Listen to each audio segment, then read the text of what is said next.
Hello everyone, मैं लक्ष्मण सिंह चौहान आप सभी छात्रों का फिर से आपके अपने आईटी हैंड चैनल में स्वागत करता हूं। आज की इस पैथन ट्यूटोरियल क्लास में we are discuss about the for loop statement. आज हम लोग फॉर लूप स्टेटमेंट की मदद से एक प्रोग्राम बनाऊंगा। इस प्रोग्राम के अंतर्गत एक लिस्ट में कुछ वैल्यू इनपुट कराऊंगा और उस वैल्यू इनपुट कराए गए वैल्यू को स्क्रीन पे शो ऑफ कराऊंगा। फिर क्वेश्चन समझिए, हम लोग कुछ वैल्यू लिस्ट ऑब्जेक्ट के अंदर इनपुट कराएंगे और उन वैल्यूज को शो ऑफ करेंगे स्क्रीन पे। बस सिंपल सा प्रोग्राम ये है।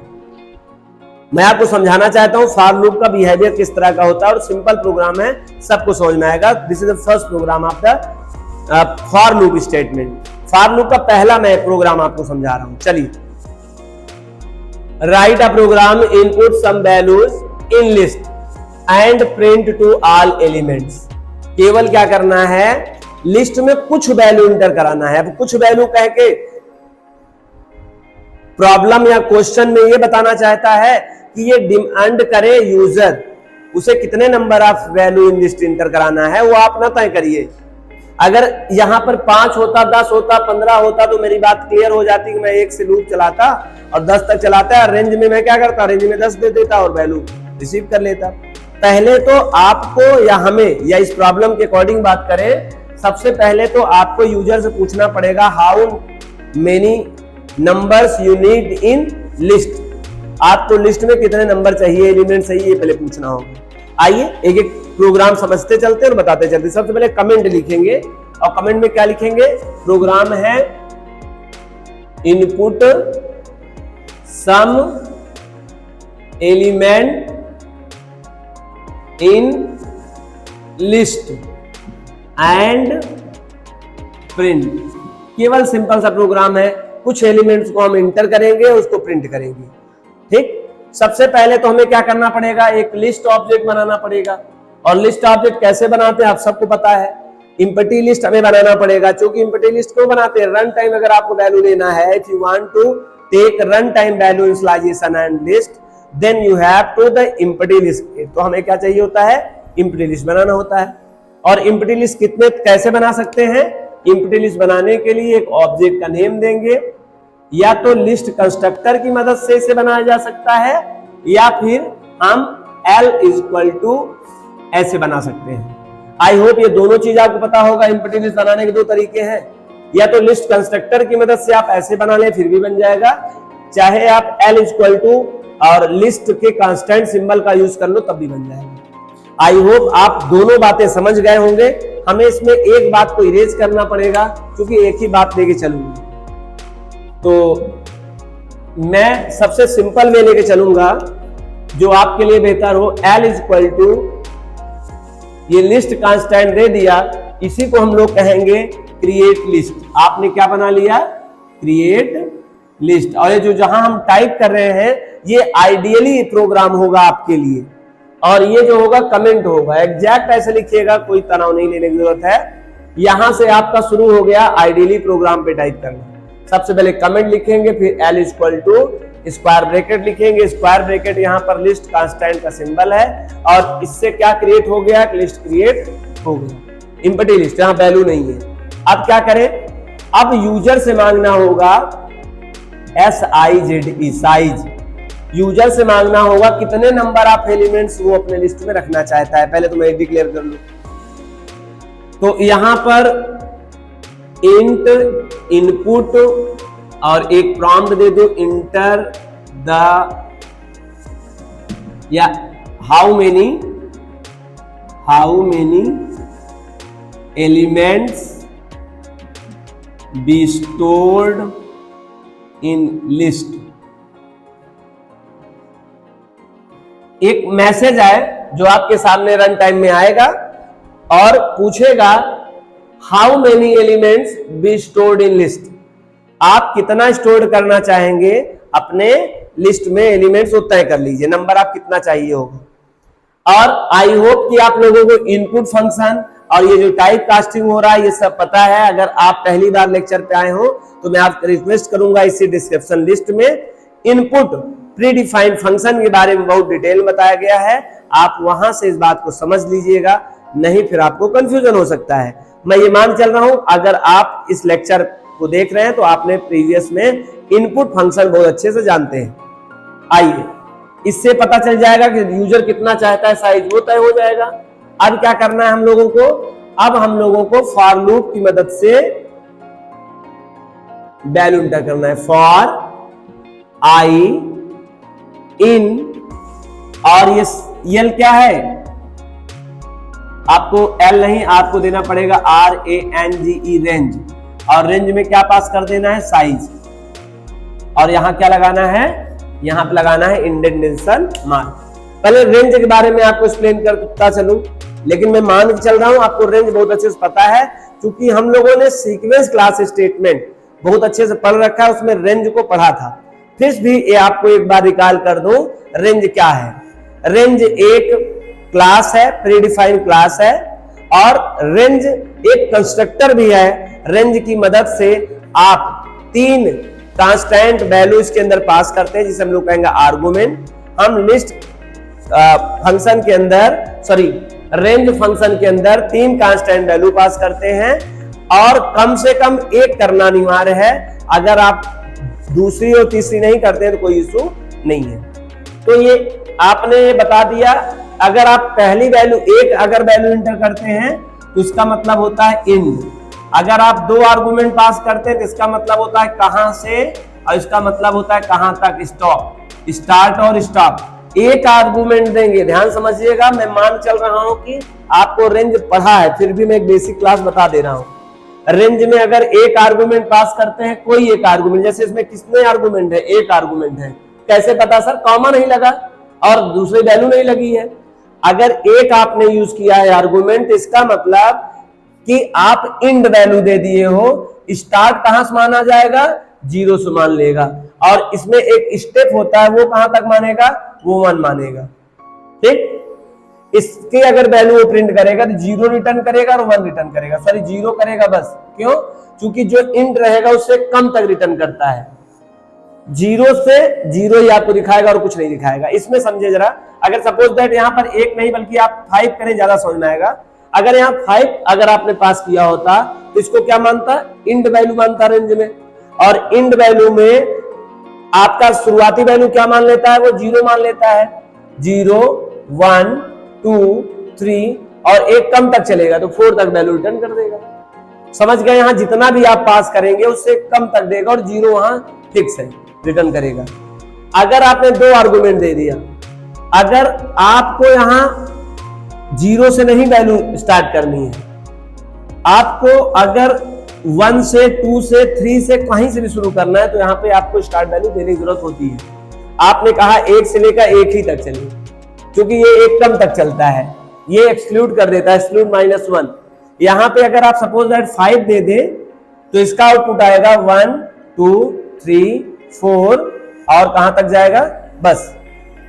आपको सर 5 दिया है, आपने 5 दिया है लेकिन 1 कम तक चलेगा, मतलब 4, इसका इंड वैल्यू क्या होगा, 4 होगा, और शुरुआत कहां से बता दिया, 1 से बता दिया। समझने की बात है, किसी ने इसको 1 to 4 कहा है, तो देखो 1 to 4 प्रेस कर दिया है ना। आई होप ये बात आप समझ में आ गया। और रेंज में अगर 3 आर्गुमेंट आप पास करते हैं तो जो पहला आर्गुमेंट होता है वो स्टार्ट माना जाएगा, जो दूसरा आर्गुमेंट होता है वो इंड माना जाएगा, इंड शब्द कम तक चलेगा, और जो तीसरा आर्गुमेंट होगा वो स्टेप माना जाएगा, और स्टेप बाय डिफॉल्ट 1 होता है, स्टार्ट बाय डिफॉल्ट 0 होता है, और ये यहाँ एक दिन मस्त है। रेंज फंक्शन में या रेंज कंस्ट्रक्टर फंक्शन में आपको एक आर्गुमेंट पास करना नेसेसरी होता है। 3 आर्गुमेंट मैक्सिमम पास कर सकते हैं, 1 आर्गुमेंट नेसेसरी तौर पे पास करेंगे। 2 ऑप्शनल होते हैं, यदि 1 आप पास करते हैं तो वो इंड समझेगा, अगर आप 2 पास कर सकते हैं तो स्टार्ट और इंड दोनों दे दिया आपने, स्टेप ऑटोमेटिकली समझ लेगा, और यदि आपने तीनों दे दिया तो उसके अकॉर्डिंग काम करेगा। आई होप मैं बेसिक और शॉर्ट तरीके से, शायद आपको शॉर्ट ये रेंज क्लास कंस्ट्रक्टर समझाने में सफल रहा। चलिए, क्योंकि अगर आपको रेंज नहीं समझ में आया होगा तो ये बात आपको कम समझ में आएगी, इस बात को ध्यान रखना। तो इसलिए मैंने आपको रेंज को भी कंप्लीट कर दिया। चलिए समझिए, यहाँ पे यदि आपने यहाँ पे साइज पास किया है तो यूजर ने जो रन टाइम पे यहाँ वैल्यू दिया होगा 5 दिया होगा, तो ये 0 से 4 तक चलेगा। 10 दिया होगा तो यहाँ 9 हो जाएगा, मतलब 0 से 9 तक चलेगा। यहाँ 50 दिया होगा तो यहाँ 49 हो जाएगा, 0 से 49 तक चलेगा। ये बार बार एक कम क्यों हो रहा है? क्योंकि उधर 0 से स्टार्ट करना होता है। जब उसे 0 से स्टार्ट करना होता है तो आपके द्वारा दी गई वैल्यू में से कम करके चलता है। ठीक है, चले। अब ये लूप कितनी बार चलेगा? जितनी बार यूजर ने दिया होगा साइज उतनी बार चलेगा। ये बात तो तय है, चलेगा तो उतनी बार ही। आगे अब यहां पे मैं ELEMENT एलिमेंट नाम के एक ऑब्जेक्ट ले रहा हूं, और या वैल ले लेता हूं, val for value, val equal to, और यहां पर इवैल लगाना पड़ेगा। क्यों लगाना पड़ेगा? अच्छा, करने के हवाले हैं, मैं जो भी यूजर एलिमेंट देने वाला है, वैल्यू देने वाला है, उसको लाके कहां रखने वाले हैं? लिस्ट में रखने वाले हैं। आप सबको पता है लिस्ट में सिमिलर और डिसिमिलर दोनों टाइप की कांस्टेंट वैल्यू जा सकती है। आपको एक नेचर भी पता होगा, इनपुट का नेचर। इनपुट बाय डिफॉल्ट चाहे जिस तरह की वैल्यू देंगे क्या ट्रीट करेगा? वो स्ट्रिंग ट्रीट करेगा। अगर आपको स्ट्रिंग ही मात्र रखवानी हो लिस्ट के इस एम्प्टी लिस्ट में, तब तो आप टाइप कास्टिंग नहीं करिए। अगर आपको डिसिमिलर टाइप के कांस्टेंट वैल्यू अगर कीबोर्ड से लेने हैं तो you have to need the very most important convert the its own size, its own type. आपको जिस टाइप का वो यूजर इंटर कर रहा है, अगर आपको उसी टाइप को पाना हो तो आप उसे कन्वर्ट कराइए उनके डाटा टाइप से। लेकिन प्रॉब्लम क्या है? आपको पता नहीं ना कि यूजर क्या इंटर करने वाला है। अगर मुझे पता हो कि इंटीजर ही रिटर्न करने वाला हो तो यहां मैं इंट कर लूं, यहां पर मैं इनपुट कर लूं, बात बन जाए। लेकिन हमें यह पता नहीं ना कि यूजर लिस्ट में इंटीजर इंटर करेगा, ये कोई फिक्स तो है नहीं, बाउंडेड होती नहीं है। लिस्ट में किसी भी टाइप की वैल्यू होल्ड किया जा सकता है। अगर हमें यह भी पता हो कि ये फ्लोट टाइप की सब वैल्यू इंटर करने वाला है तो मैं यहां फ्लोट लगा काम कर लूं। सर हमें पता ही नहीं है ये किस टाइप का करेगा, तो मेरे पास केवल और केवल एक आइडिया है, इवैल। इवैल एक प्रीडिफाइंड फंक्शन है जो इवैल्यूएट करेगा जिस टाइप का क्लास कांस्टेंट वैल्यू कीबोर्ड से आएगा उसी क्लास टाइप के कांस्टेंट वैल्यू को वो ट्रीट करेगा। तो आप इस प्रॉब्लम के सलूशन के लिए यहां क्या लगाएंगे? इवैल। इवैल, इवैल का पूरा मतलब होता है इवैल्यूएशन। इवैल्यूएशन यहां पर इवैल एक प्रकार का प्रीडिफाइंड फंक्शन है पाइथन प्रोग्रामिंग लैंग्वेज का, जो पाइथन के लाइब्रेरी में पहले से स्टोर्ड है, एज लाइक आप जैसे प्रिंट स्टोर्ड है। ये टाइप कास्टिंग के लिए लगाया जा रहा है कि जिस तरह का यूजर वैल्यू दे उसी टाइप की वैल्यू वैल पे आए, दूसरी टाइप की वैल्यू चेंज ना हो जाए। क्यों? क्योंकि आपको पता है इनपुट बाय डिफॉल्ट चाहे जिस टाइप की कांस्टेंट वैल्यू आप कीबोर्ड से एंटर करते हैं उसको स्ट्रिंग बना लेगा। तो ऑलवेज अगर इस तरह का काम हुआ तो आप जब भी देखेंगे लिस्ट केवल क्या कंटेन कर पाएगा? रन टाइम की मदद से, रन टाइम की मदद से केवल स्ट्रिंग कर पाएगा। तो इस प्रॉब्लम के सलूशन के लिए डाटा कन्वर्जन, जैसे क्लास कन्वर्जन कहते हैं, और ये क्लास कन्वर्जन एक्सप्लिसिट है, इम्प्लिसिट नहीं। नेचर आप इनपुट फंक्शन का जो नेचर है, चाहे जो देंगे आप उसको स्ट्रिंग ट्रीट करता है, ये नेचर इम्प्लिसिट नेचर है, स्वतः सिस्टम कर रहा है। लेकिन यूजर के पास भी मौका है, यूजर एक्सप्लिसिट तरीके से आप लगा सकते हैं एक टाइप कास्टिंग का फंक्शन, और ये इवैल एक टाइप कास्टिंग का टेक्निक है, और ये टाइप कास्टिंग टेक्निक यूजर अपनी मर्जी से कर रहा है, तो इसीलिए इसे हम लोग एक्सप्लिसिट टाइप कन्वर्जन कहते हैं, एक्सप्लिसिट डाटा कन्वर्जन कहते हैं। आई होप आपने प्रीवियस लेक्चर में इम्प्लिसिट और एक्सप्लिसिट डाटा कन्वर्जन पढ़ा होगा। इसी डिस्क्रिप्शन लिस्ट में इम्प्लिसिट एक्सप्लिसिट डाटा कन्वर्जन बहुत डीप में बताया गया है। अगर आप एक बार पढ़ लेंगे या आपने पढ़ा होगा तो ये बात आपको समझने में देरी नहीं लगी होगी, बल्कि आपको बोरियत महसूस हो रहा होगा कि मैं इस चीज को तो बहुत अच्छे से जानता हूं, मुझे यही बात रिपीट क्यों किया जा रहा है। मैं मान के चल रहा हूं, हो सकता है कोई स्टूडेंट या व्यूअर पहली बार आया हो, इस बात ना समझ पाए, तो उनके लिए इतनी देर तक हम वेस्ट कर रहे हैं समय, जिससे वो बात समझ में आ जाए, उनके लिए भी ये क्लास बेहतर हो जाए। चले, इवैल आपने किया, यहाँ पर आपको प्रॉम्प्ट देना पड़ता है जो हाथ पे हेल्पिंग के लिए होता है, ब्लैक विंडो पे, आउटपुट विंडो पे आपको मदद करे। इसके लिए यहां बताइए inter an element in list. आपको एक मैसेज मिलना चाहिए वहां पे, और आपके साथ मैसेज क्या होना चाहिए कि एक नंबर, एक एलिमेंट इंटर करिए। एलिमेंट में कुछ भी एलिमेंट हो सकता है, वो इंटीजर क्लास का हो सकता है, फ्लोट क्लास का हो सकता है, बूल क्लास का हो सकता है, एवरीथिंग, कुछ भी हो सकता है। और प्रॉब्लम अब आपको क्यों नहीं, क्योंकि इवैल लगा के बैठे हो। जिस टाइप का आप कीबोर्ड से वैल्यू देंगे, इनपुट तो अपना काम करेगा, इनपुट तो स्ट्रिंग कन्वर्ट करेगा, लेकिन इवैल भी कम नहीं है, उसको जिस टाइप में वहां आया होगा उस टाइप में कन्वर्ट करेगा। इस प्रॉब्लम के सोल्यूशन के लिए इवैल है। बात समझ में आ रहा है? जो वैल्यू कीबोर्ड से आएगी, पहले उसको स्ट्रिंग इनपुट रिसीव करेगा, उसको स्ट्रिंग में करेगा, लेकिन वो जो भी कुछ होगा इवैल उसको फिर से क्या कर देगा, उसी फॉर्म में कन्वर्ट कर देगा जिस फॉर्म में यूजर से कीबोर्ड्स के द्वारा आया था। तो आई होप ये बात अच्छे समझ में आ गया। अब क्या करना है हम लोगों को, अब हमको क्या करना है, वैल्यू तो आ गई सर, लिस्ट में इसको कैसे ऐड करें। और आप लिस्ट में ऐड कैसे करते हैं आपको पता है। आप ऐडिंग करने के लिए आप या तो प्रीडिफाइंड मेथड का यूज करिए, या तो ऑपरेटर, कंकैटिनेटर ऑपरेटर की मदद करिए। मैं आपको ले हेल्प कर दूं। यहां पर एल नाम का पहले से क्या है, लिस्ट ऑब्जेक्ट बना हुआ है, L is equal to L plus val, या इसी जगह पर आप L डॉट अपेंड, और अपेंड में पास क्या कर देना है, वैल। अब आपको जो पसंद आए, आपको ये तरीका पसंद आए या ये तरीका पसंद आए, दोनों ही तरीका है, आपके लिस्ट में वैल्यू ऐड होती चली जाएगी। आई होप आपने प्रीवियस लेक्चर में बहुत अच्छे से पढ़ा होगा कि किस तरह से हम लोग लिस्ट ऑपरेशन करते हैं, वहां पर बात क्लियर किया था मैंने। तो आप चाहे ये आप यूज करिए टेक्निक, चाहे ये यूज करिए, मैं आपके लिए जो बेहतर समझ रहा हूं, मेरे हिसाब से आपके लिए बेहतर होगा, ये लॉजिक है, ये मेथड है। मैं कहूं दोनों आपके लिए बेहतर है। अगर कभी ये यूज हो जाए कि आप बिना मेथड के यूज करिए लॉजिक से, तो ये लॉजिक है। और कोई कहे कि आप केवल वैल्यू ऐड करिए, तो आपके लिए अपेंड भी बढ़िया है। तो मैं मान कर रहा हूं दोनों में कोई आप एक यूज करेंगे, और पढ़ा रहने देता हूं, दोनों कंफ्यूज हो जाएंगे, इसलिए मैं इसको इरेज करूंगा। अब ये वैल्यू क्या हो गई, जो भी आपने कीबोर्ड से वैल्यू लिया है, उस वैल्यू को लिस्ट के साथ उसने क्या कर दिया, कनकैटिनेट कर दिया है।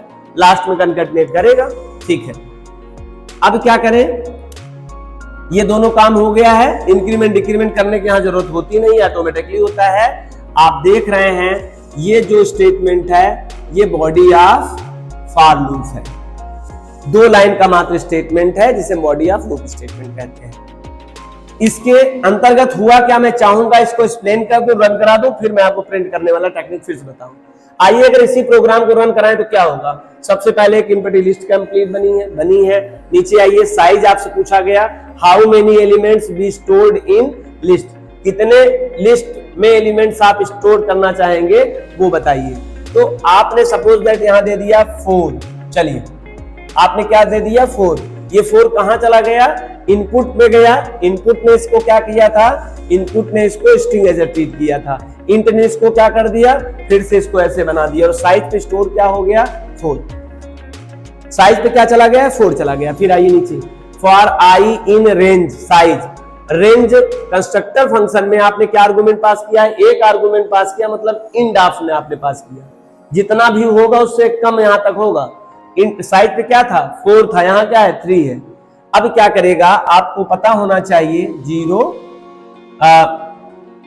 0 इंडेक्स नंबर पर, ऐसे समझिए, बहुत इंपॉर्टेंट समझना है बात, कितना वैल्यू बनेगा देगा 5, 4 value 1 2 3 4, 0 index number, 1 index number, 2 3, ऐसे इंडेक्स नंबर पे काम करता है। क्योंकि आपको पता होगा सीक्वेंस क्लास का ये क्लास टाइप है, तो इस तरह का इंडेक्स नंबर बना होगा।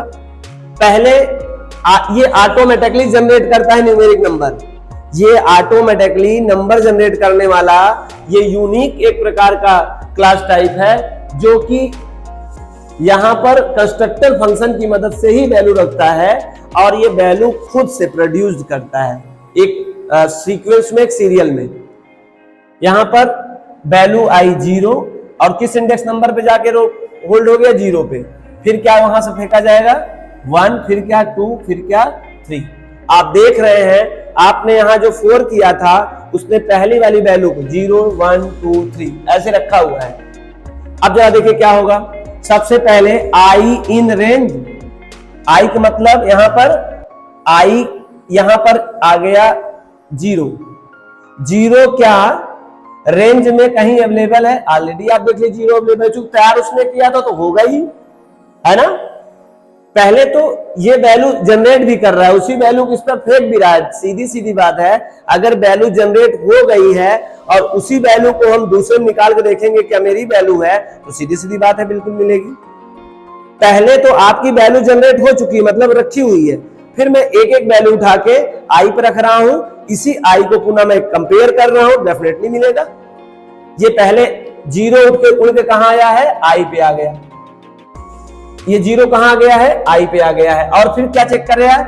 आई डबल इक्वल टू, क्या कहीं पर मौजूद है आई? डेफिनेटली देखिए मौजूद है। कंडीशन क्या हो गया? ट्रू हो गया। ये रहा इंडेंटेशन मार्क, इससे सेटअप स्टेटमेंट 2 है और कंट्रोल यहां आया। आपके सामने मैसेज आएगा inter an element in list.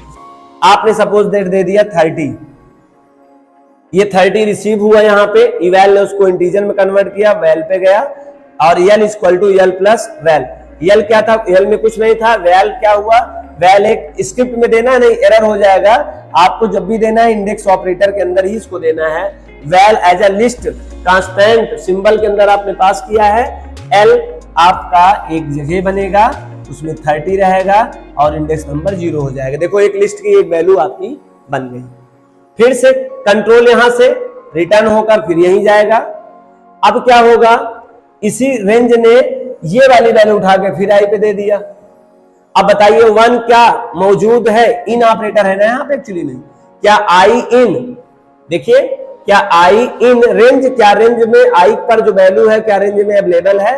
Yes available है। कंडीशन फिर ट्रू हो जाएगी और ट्रू हो जाएगी फिर यहां आएगा कंट्रोल। फिर से आपसे एक वैल्यू मांगेगा, इस बार आपने दे दिया राज।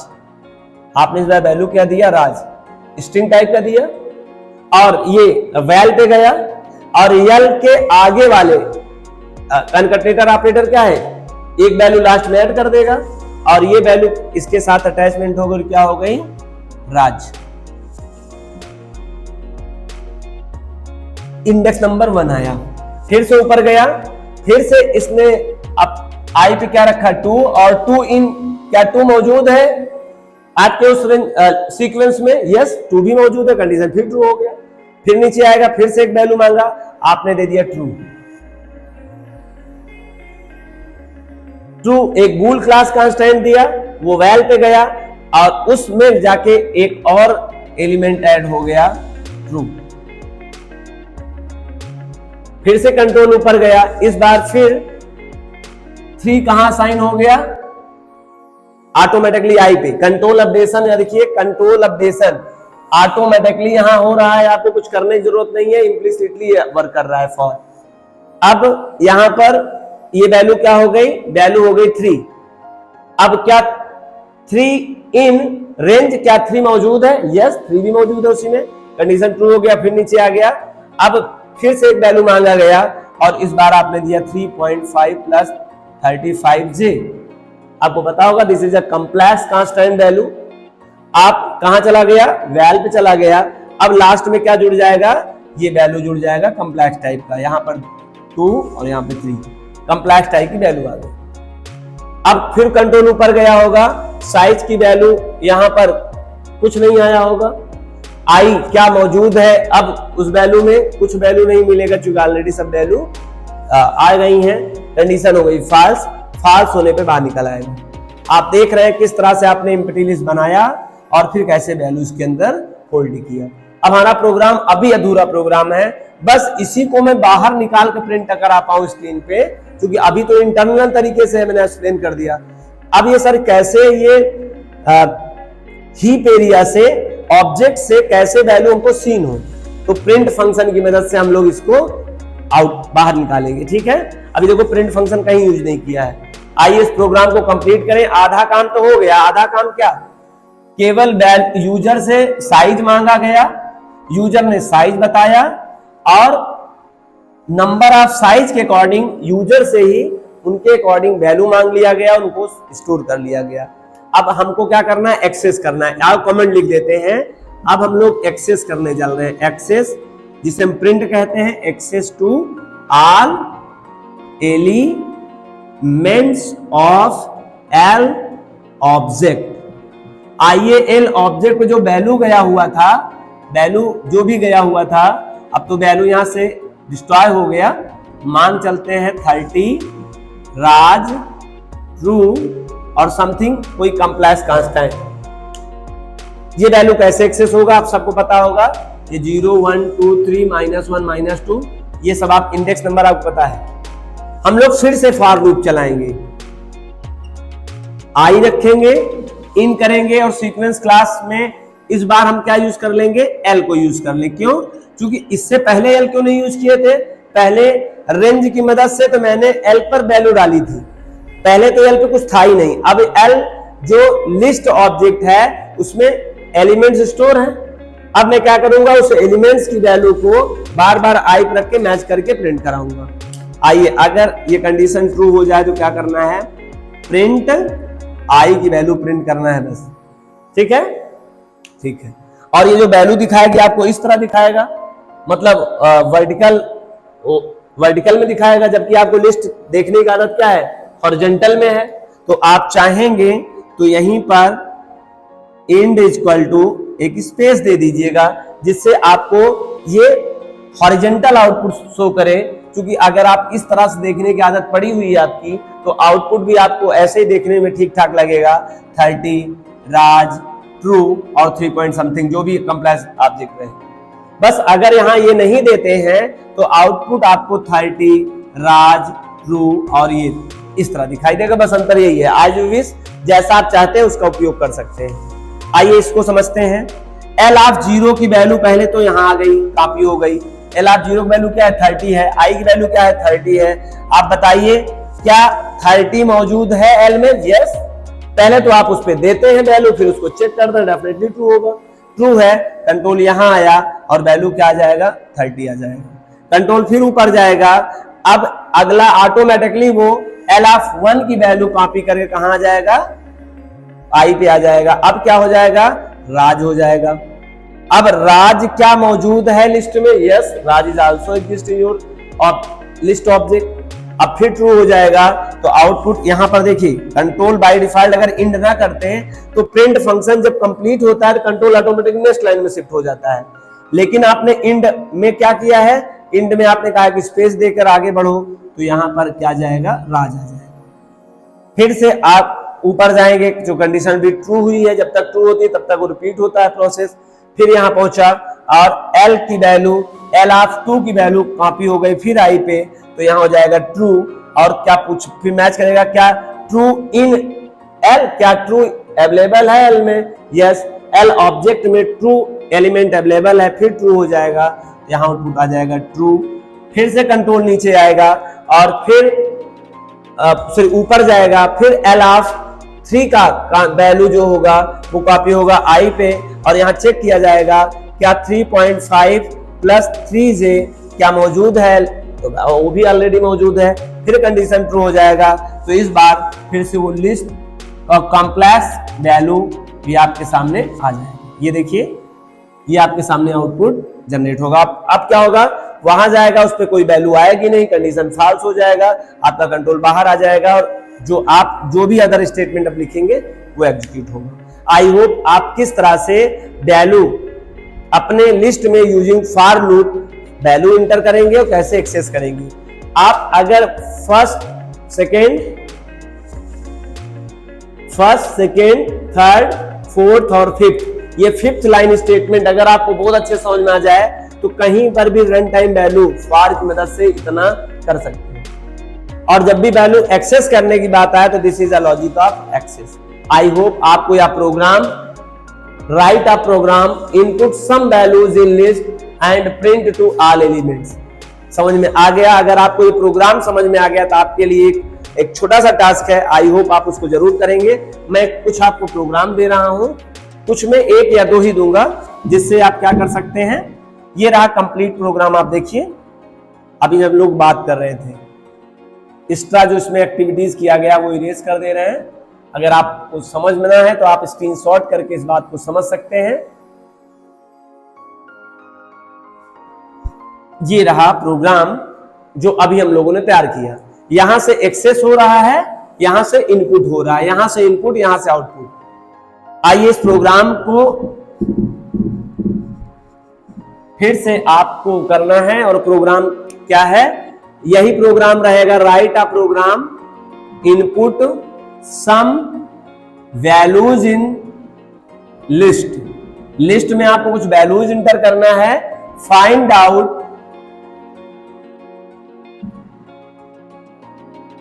और वैल्यूज में इंट वैल्यूज, चलिए इन टाइप की कांस्टेंट वैल्यू आपको इंटर करना है। कुछ मतलब जितना यूजर डिमांड करे, 2 4 5 10 15 25, वो आपकी उसकी मर्जी है। Integer value, find out sum and average of int constant values in list. List में आपको कुछ वैल्यू इंटर कराना है, और वो वैल्यू में इंटीजर कांस्टेंट है, और उस इंटीजर कांस्टेंट में आपको पता करना है कि कौन सी वैल्यू, वो टोटल नंबर ऑफ वैल्यूज का सम और एवरेज निकालना है। दूसरा क्वेश्चन क्या है, write a program, input some integer values in list, find out how many positive, negative और जीरोज इन लिस्ट एलिमेंट्स। दूसरा क्वेश्चन समझिए, आपको क्या करना है, कुछ वैल्यू इंटर करना है। कुछ वैल्यू में 3 टाइप की वैल्यू रहेंगी, उसमें कुछ वैल्यू आपको पॉजिटिव, कुछ वैल्यू नेगेटिव, कुछ वैल्यू जीरो, 3 तरह की वैल्यू आपको इंटीजर में इंटर कराना है।